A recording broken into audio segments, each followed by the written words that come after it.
jornal Tanajura. Vamos começar falando do recolhimento das tanajuras na Chapada Garrincha e Leivinha.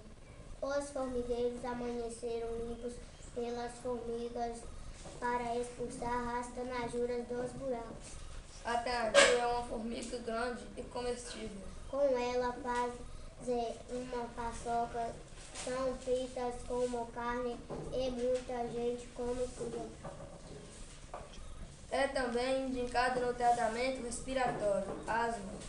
Para colher as tanajuras entre os dias 14 do 11, 17 do 11 e 19 do 11, comparecerão crianças e adultos, lembrando que esse movimento se dá uma vez por ano.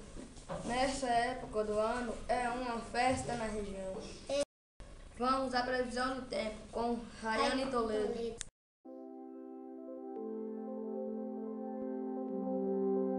O tempo hoje amanheceu limpo nas regiões de Argileu, com nuvens na Vila da Fofoca, e pode chover nas outras regiões escuras do mapa na comunidade.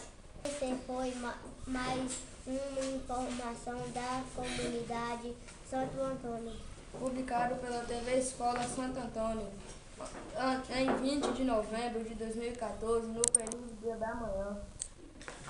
Apresentado pelos jornalistas Fabíola Poeta e Rian Gomes.